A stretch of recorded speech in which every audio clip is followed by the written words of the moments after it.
Welcome to Getting Started Right, preparing for inclusive research with collaborators who are blind, deafblind, or have low vision. I am Rachel McDonald Hurford. I am a short white woman with curly brown hair, wearing glasses, a pink shirt, and sitting in a black office chair. I am the lead researcher for the RRTC study of a peer mentoring program for blind, low vision, and deafblind transition-age youth in their senior year. Hi, I'm Hannah Carignan. I'm a white woman with long, wavy, medium blonde hair. I'm wearing glasses and a black blouse. I'm a post-secondary transition associate and researcher at the VCU RRTC, also working on the peer mentoring program with Rachel. This is Rachel again. Before we get started, we want to acknowledge our funding source and partners for this research project. This research and this webinar was developed through a grant from the National Institute on Disability, Independent Living, and Rehabilitation Research, or NIDLR.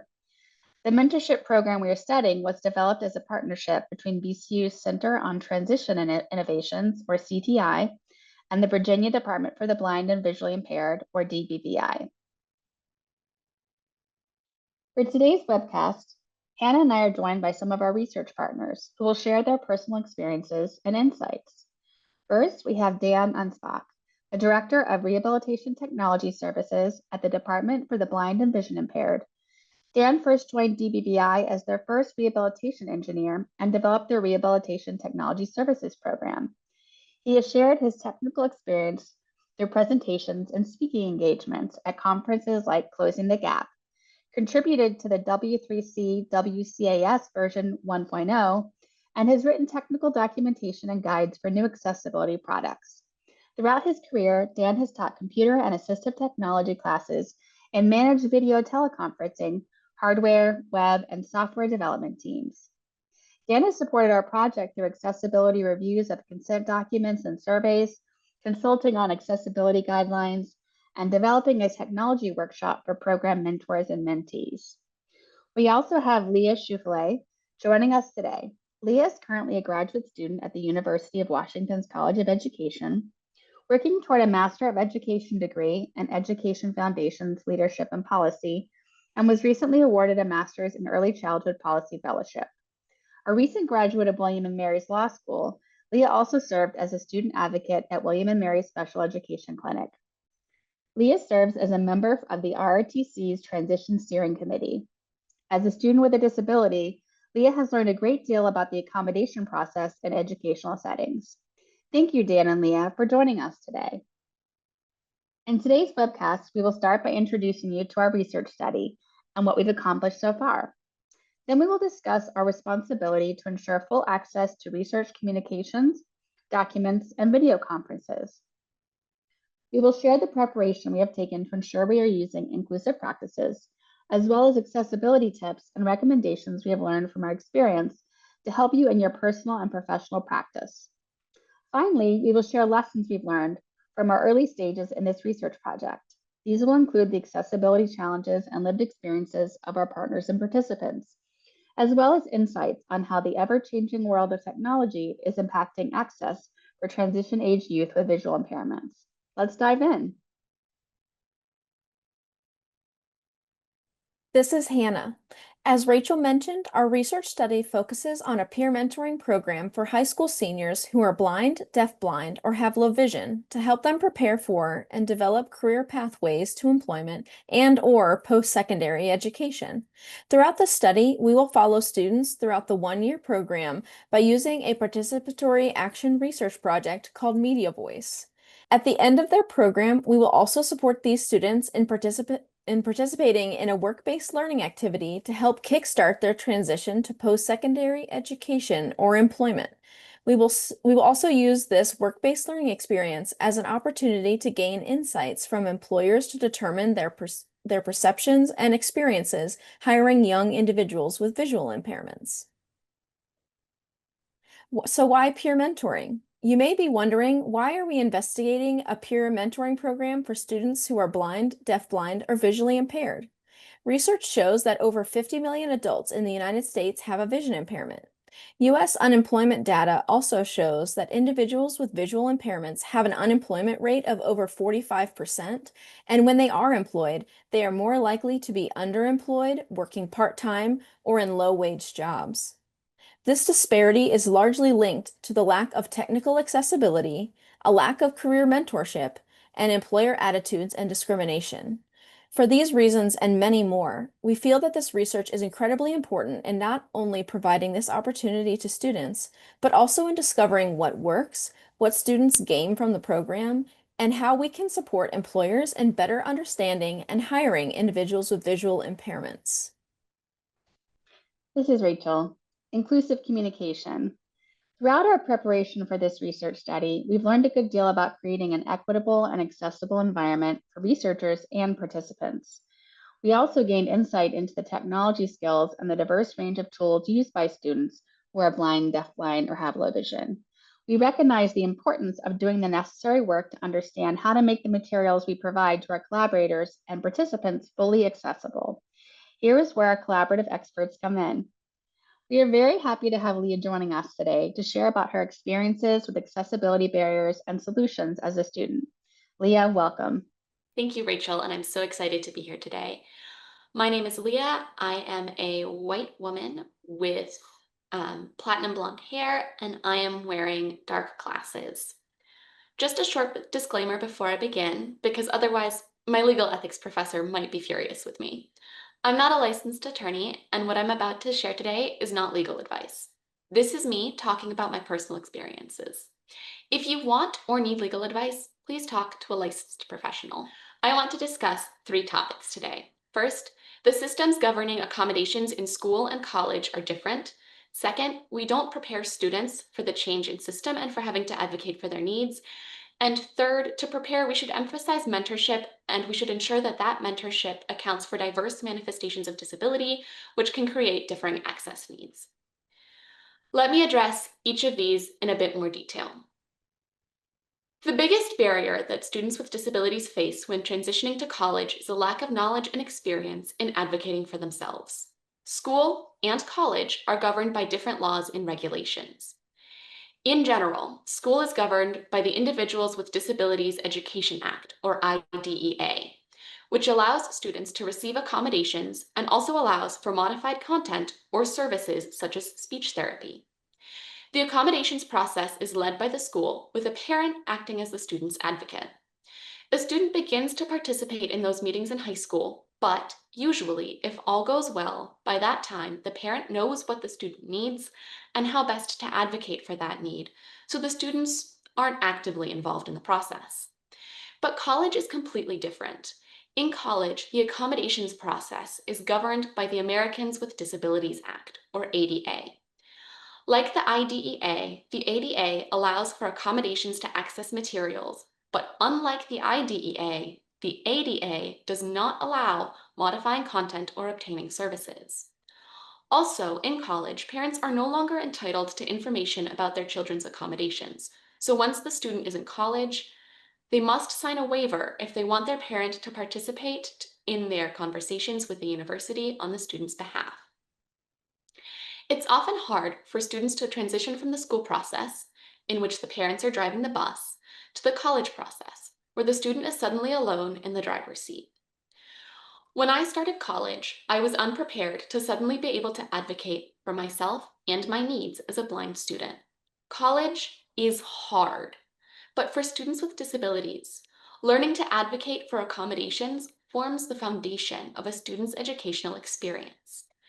If a student doesn't learn how to do it, everything else will be that much harder. I learned to advocate for myself through my experiences in law school, both through learning my rights in classes that taught disability law and through my own experience advocating for accommodations. In the spring of my first year, William and Mary implemented a lockdown browser for exams. That browser blocked all accessibility features and cannot be used by blind or dyslexic students. Until that time, I never had to advocate for increased accommodations. My support needs had been the same for years, and as a result, my accommodations had remained static. I was eventually able to get my accommodations for the exam software, but due to my own inexperience with advocacy, I leaned on my family and a program similar to this peer mentoring program for support.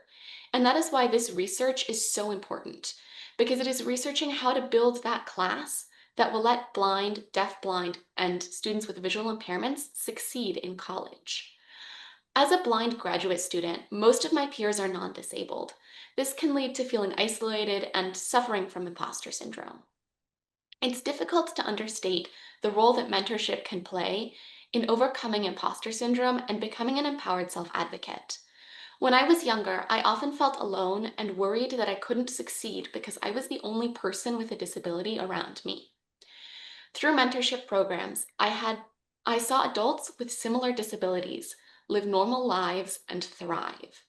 This gave me the confidence to reach for my dreams and overcome my own insecurities. Mentorship not only helped me gain the confidence to succeed, it also taught me to advocate for myself. 2 years ago, I needed extensive support to advocate for my needs. A month ago, I met with the University of Washington's Disability Service Office on my own with a clear picture of what accommodations I needed and how to ask for them.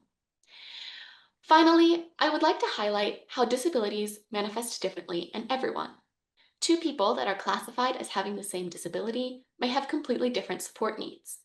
I'm legally blind, but unlike a lot of people who are blind or visually impaired, I don't use screen readers. Instead, I rely on magnification, color contrast, and screen brightness to use electronics. So if an assignment is accessible for screen readers, but offers no other access alternatives, the assignment is still inaccessible to me. And that is why having a diverse group of people with similar disabilities collaborating on this research project is so important. How we access content can change based on a multitude of factors. Part of my work in preparing this peer mentorship program has been accessing documents on both my computer and my phone to see if they were accessible for me using only magnification. And in this way, our research can ensure the materials are accessible to everyone, regardless on how they access it, which will enhance the quality of the data gathered and hopefully help us build a better program. Leah, thank you so much for joining us today and for supporting this research project so we can create an accessible environment for our student participants. This is Hannah speaking. Through exploring resources from Willamette University, the National Federation of the Blind, the Helen Keller National Center for Deafblind Youth and Adults, and working with DBVI and our partners with lived experiences, we have developed some simple guidelines for our team to follow in all of our communications with research participants and collaborators to ensure accessibility and inclusion. We are very happy to share what we have learned thus far with you today. Here on the slide, we are sharing accessibility tips for video conferencing with individuals who are blind, deafblind, or have low vision. First, we recommend sending important links or documents prior to the video conferencing meeting. This allows individuals with visual impairments to access the link or document on their own terms and use the technology that works best for them. It also provides participants with enough time to review the information and come prepared with feedback or questions. Another key step is asking meeting participants for their personal communication preferences and accommodation needs before you begin. Individuals and their needs are unique, which means that every group and their preferences will also be unique. For example, some groups prefer not to use the chat feature or to have chat comments read aloud, while others need closed captioning or even ASL interpreters. Make sure to set yourself up for success and ask about preferences and support needs from the beginning. Also, our team has made camera use optional for our collaborators. While it is nice to see people on screen while you are chatting, others may feel discomfort when using computer lighting. Making camera use a personal preference allows for anyone to feel comfortable and at ease during the meeting. Next, it is recommended that hosts or presenters introduce attendees by name. This helps those who are visually impaired follow the flow of conversation and know who is speaking at any given time. Presenters should also share visual descriptions of themselves and any visuals shared. This helps participants to fully participate in the conversation. And lastly, we recommend that when in doubt, you read it out. This applies to text in the chat box, text on the screen, names of individuals talking, and more. Make sure that all individuals who are included and aware of the happenings in the meeting. You can easily do this by reading or sharing what is visually provided in meetings. Be sure not to rush when interpreters are part of the call also. If you find that providing this level of access makes it a challenge to facilitate your meeting, consider having a second facilitator to ensure that accessibility requests are being followed for everyone. This is Rachel, Guidelines for Online Communications. Next, we developed guidelines for online communication and email. These guidelines help ensure the accuracy of shared information so that all study participants are on the same page and receive the same information. First, use descriptive headings and titles for subject lines, distinguishing between content topics and for files. For example, a heading titled Research Project 1 Outline is quicker to identify through a screen reader than Document 2. Next, reduce visual clutter. This may include unnecessary text, emojis, or underlining for emphasis.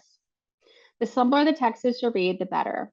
Additionally, sans serif fonts make individual letters and words easier to read and distinguish, especially for those with low vision. Avoid complex formatting, such as making columns or fitting text into shapes. The simpler and more straightforward the formatting, the easier it is to read, both for people and screen readers.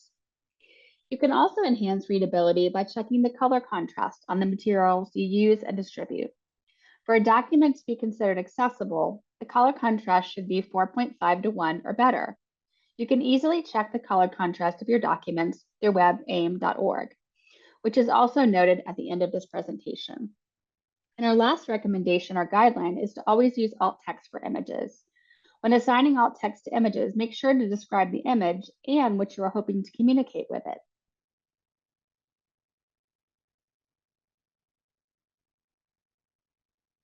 Set up for accessibility success. This is Hannah. Throughout preparing for this research study, we learned so much about the technology use and accessibility needs for individuals with visual impairments. One of the biggest lessons we learned is that there is no one-size-fits-all solution for accommodations and accessibility. Everyone uses different assistive technology and has different needs, different preferences, and different access to that technology. Thanks to our partnership with DBVI and Dan, we were able to implement some additional supports to help students with vision impairments access the technology they will need for post-secondary education and employment. Dan, thank you so much for all of your support in preparing for our study and for joining us today. Dan is going to share his perspective on how technology for individuals with visual impairments has evolved over his career, as well as current strategies DBVI uses to help students prepare for work and post-secondary education, and the technology workshop he designed for peer mentors and mentees. Welcome, Dan. Thank you, Hannah.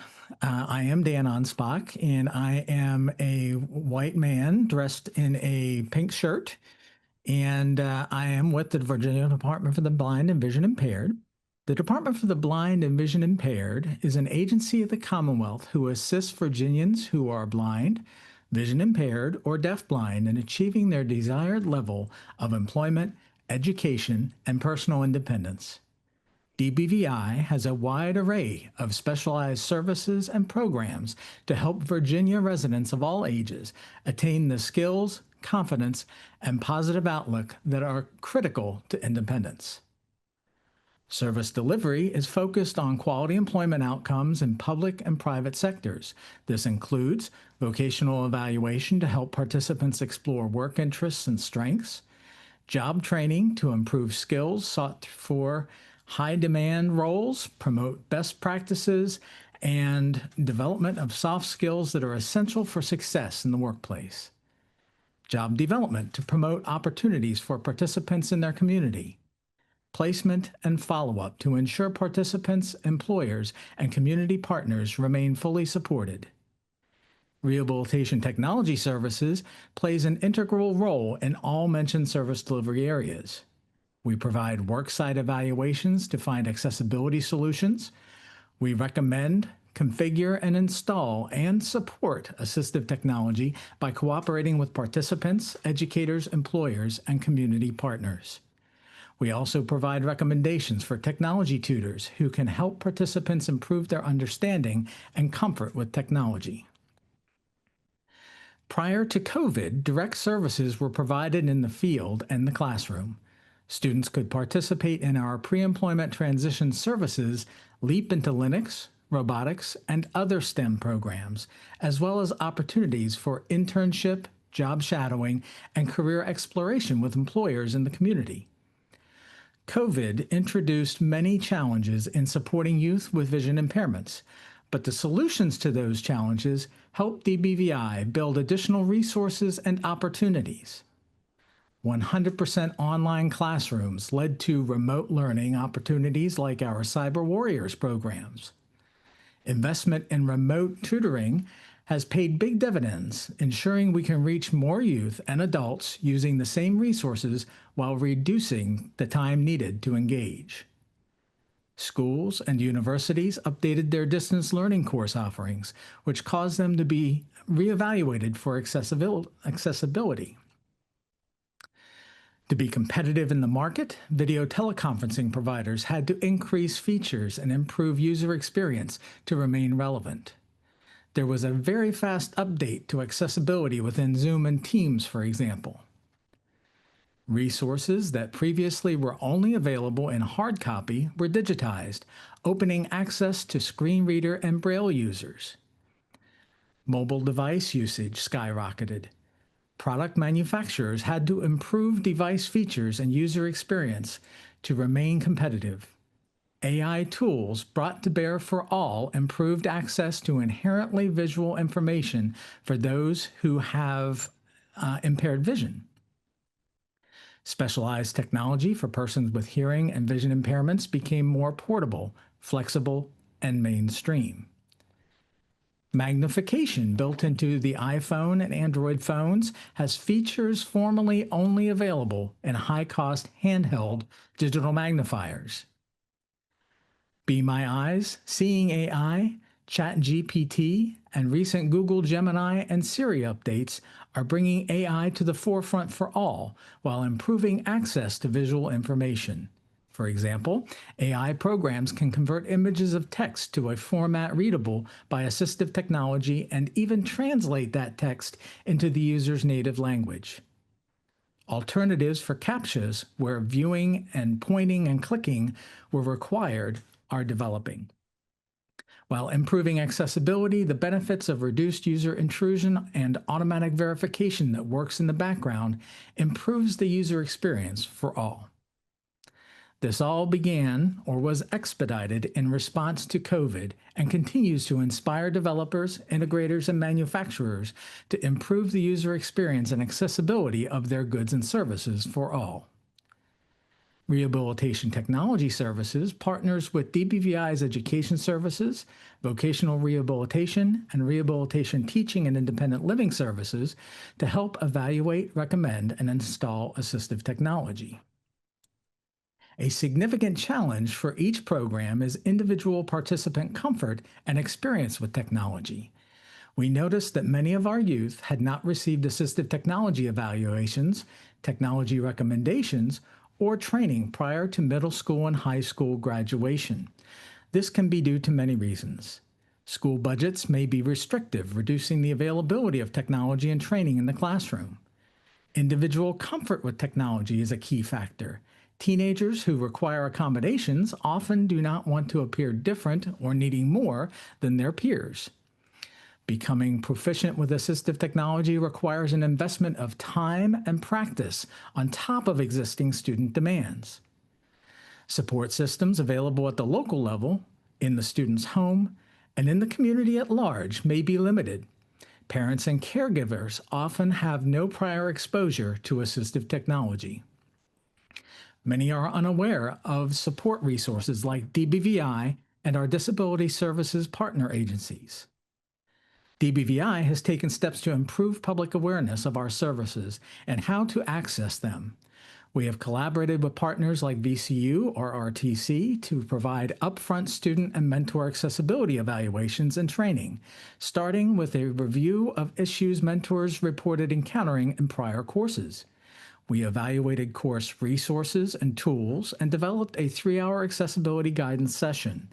The Train the Trainers format is designed to improve comfort with the learning management system technology, video teleconferencing software, and accessibility tools to allow mentors to provide direct support for students participating in the classroom. We delivered guidance materials that students and mentors can use beyond our initial accessibility in the classroom training. When the accessibility piece is learned, participants can apply learned skills and techniques to new courses and opportunities.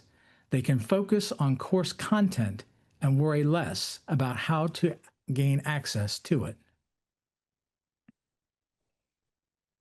This is Rachel. DBVI continues to advance opportunities and access for individuals with vision impairments. Thank you so much, Dan, for all your hard work. This is Hannah. Thank you so much for joining us today for this webcast as we shared lessons we have learned and the tips we've picked up so far in our work. Please make sure to take a look at the resources we have linked to our website, including the tips our partners helped us develop for communication, courtesy guidelines, and information on contrast checking resources. We would like to end this webcast by emphasizing that learning strategies for providing access to study collaborators is an ongoing process.